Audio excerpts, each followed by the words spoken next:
Muchísimas gracias por la invitación a esta alta cámara y al Instituto Nacional de Acceso a la Información Pública y de Protección de Datos, especialmente a su señora presidenta, señora comisionada Cano, estaba el comisionado Acuña por ahí, y a mis respetados colegas de Chile, de Colombia, y a don Juan Carlos Cruz Razo, con quien me sentaba enfrente en la Suprema Corte de Justicia de la Nación en las sesiones solemnes, él como consejero de la Judicatura y yo como integrante de la Sala Superior. 5 años nos sentamos enfrente, fuimos compañeros de banca ahí en la Corte. Un placer estar aquí, Juan Carlos. Nuestra colega colombiana hizo una espléndida provocación trayendo a cuento a dos autores del realismo mágico y terminó con su paisano, con García Márquez, hablando de Macondo.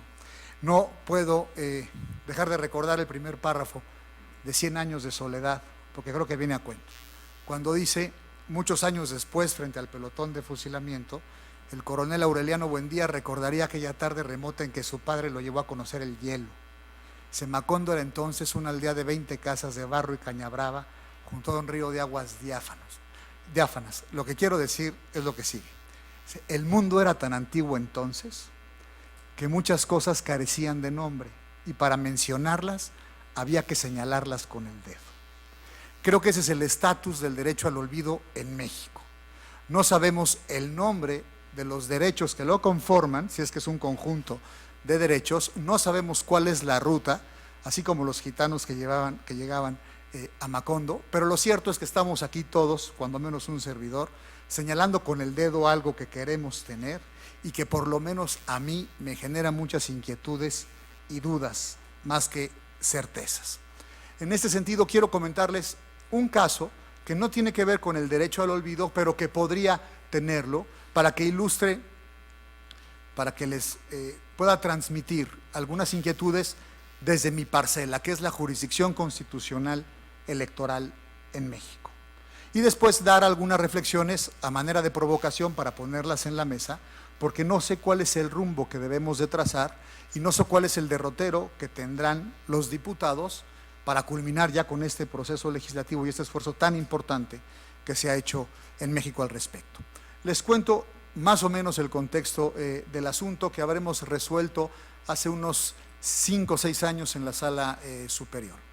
En una contienda interna de un partido político, del PRI, en Michoacán, un señor gana la candidatura para contender como presidente municipal del municipio en el que vivía, y resulta que el partido político, una vez que gana la interna, se opone a que este señor sea candidato. Lo quitan y nombran a alguien de manera directa, hacen la designación directa. El candidato viene con nosotros en un juicio para la protección de los derechos político-electorales del ciudadano, su nombre barroco, nuestros antiguos legisladores eran barrocos en la designación de algunos nombres, un amparo electoral, digamos, y pareciera que tenía razón porque había ganado el procedimiento de democracia interno de su partido político.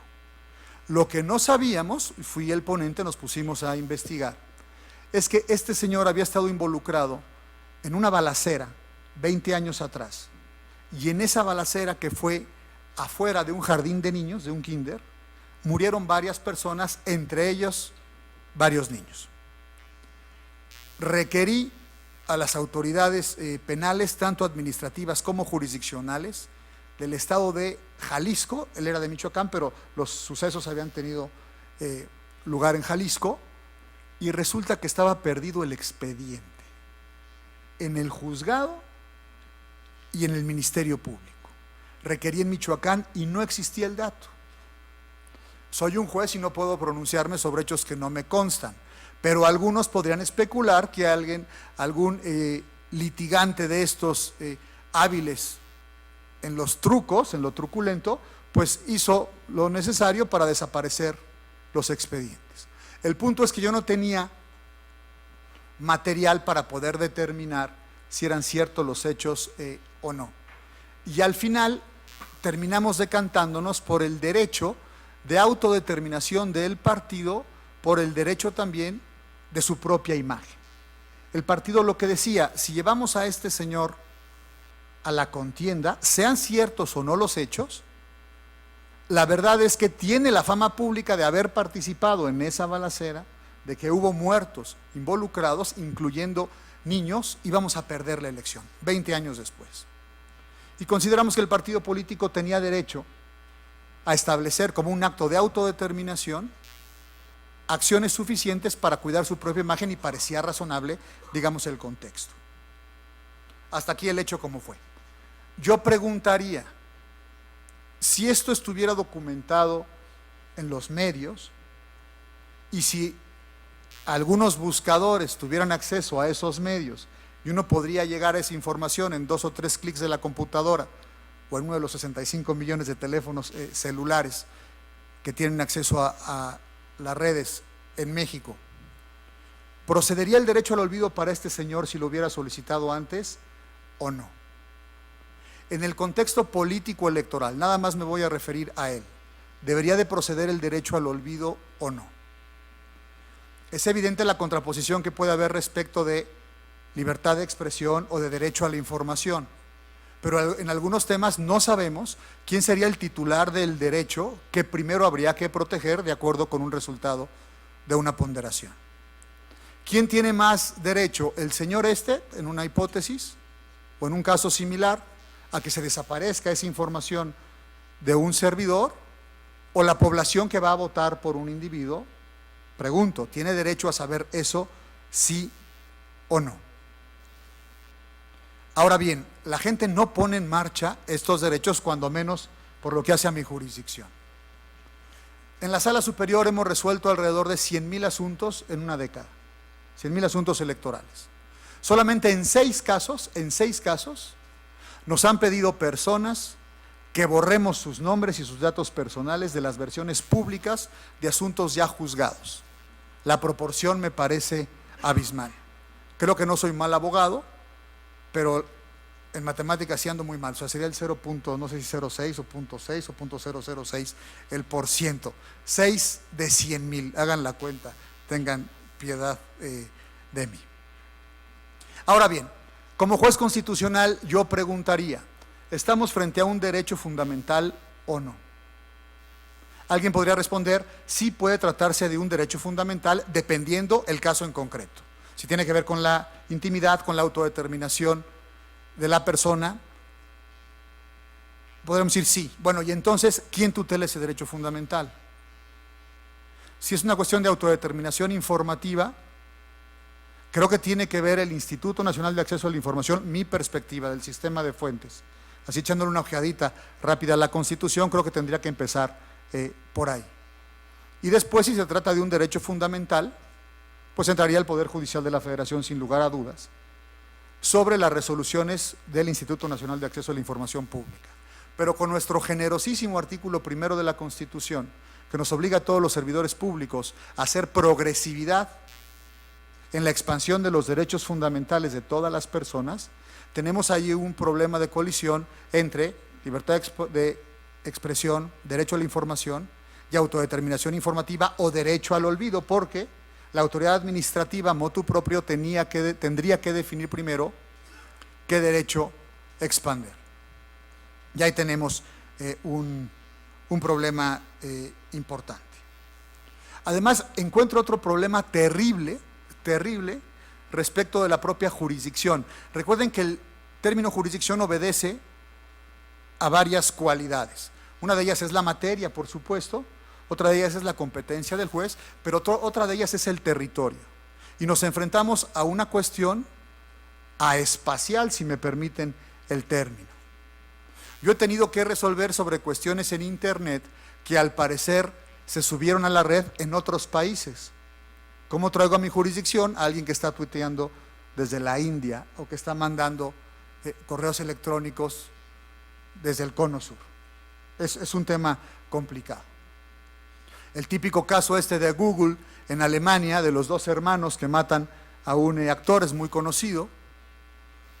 Están en la cárcel, salen, y cuando piden el derecho al olvido, resulta que la empresa ya había mudado, digamos, parte de su domicilio legal, así entiendo que fue, a los Estados Unidos. Y entonces el juez se queda ahí trabado porque ya no podía entrar de lleno.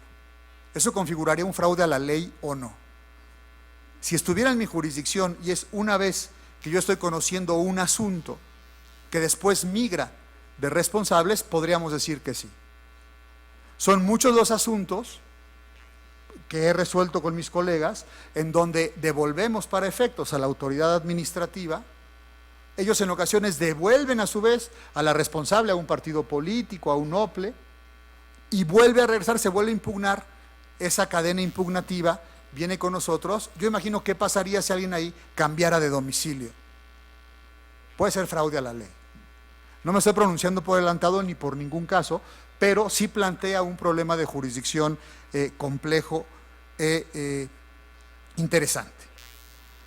Debo decir que el impacto en la materia político-electoral del derecho al olvido debe de modularse y de ponderarse dependiendo del contexto, porque también todos tenemos derecho al olvido. Yo quería iniciar alguna acción sobre ello porque en una entrevista con Carmen Aristegui me decía: oiga, magistrado, estuve como 45 minutos con Carmen en el estudio, una entrevista de veras dura, y nos fue bien, creo, ¿no? Yo la recuerdo con cariño porque aguanté 45 minutos y la verdad que, digamos, el saldo creo que fue positivo. Pero al final me dijo: oiga, pero ustedes tienen muchísimas prebendas, ahí es terrible lo que tienen. Le dije: no, hombre, no tanto. A ver, ¿tiene usted una camioneta? Sí, sí tengo una camioneta. ¿Y tiene usted celular? Le digo: tengo 2 celulares. ¿Y tiene usted chofer? Tengo chofer. ¿Y tiene usted? Y tiene. Dijo, que tienen un chef ahí maravilloso en el tribunal y que están ahí. Le dije: bueno, el tribunal está en Culhuacán. Yo normalmente desayuno y como en Culhuacán, cuando quieran los invito, porque trasladarme, digamos, me reporta muchísimas horas y hay mucha chamba. ¿Qué come usted, magistrado? Le dije: mire, yo en ese tiempo, contra toda evidencia, yo corría, ¿no? Corría maratones.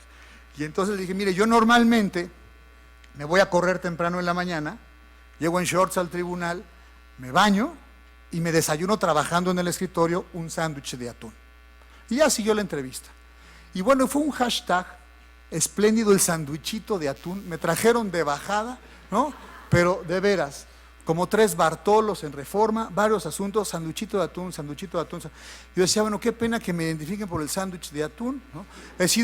Tengo muchas jurisprudencias en las que he sido ponente, tengo algunas gracias, participé en la redacción de la primera Ley Federal de Transparencia, oiga, hay otras cosas, ¿no?, que he hecho, sándwich atún, y mi mamá me dijo, deja que se diga eso, porque así van a ver que no tienes nada grave en tu carrera. O sea, lo peor que hay es que a algunos no les gusta que tengas tu sándwich de atún.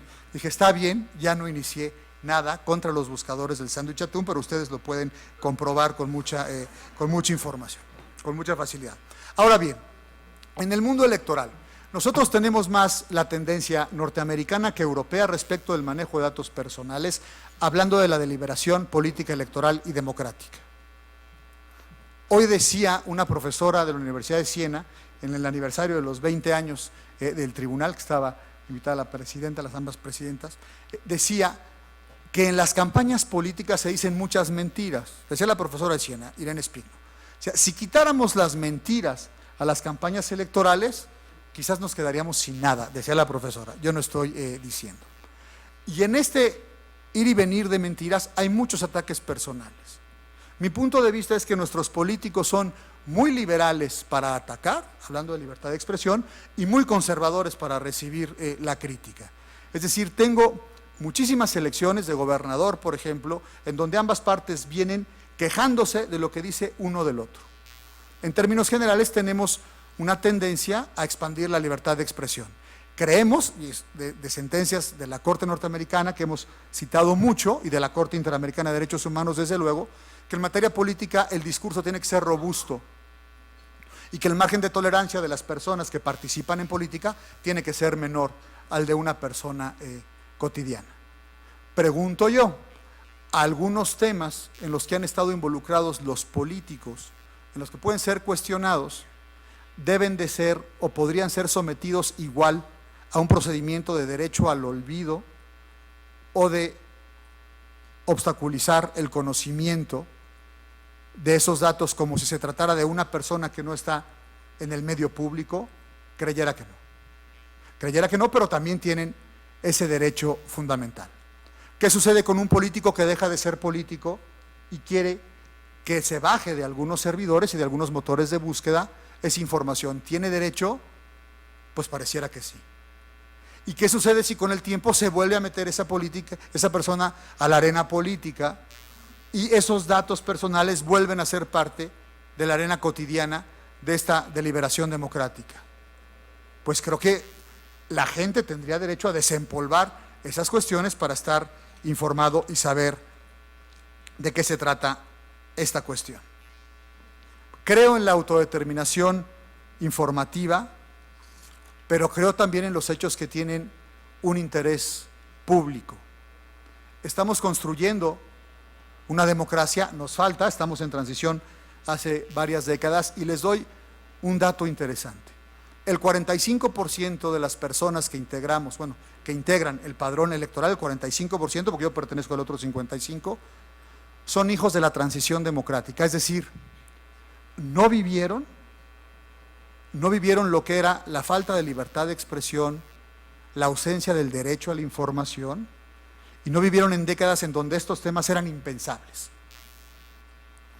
Luego entonces el planteamiento que se hace aquí, afortunadamente, es mucho más que señalarlo con el dedo. Muchas gracias por la invitación.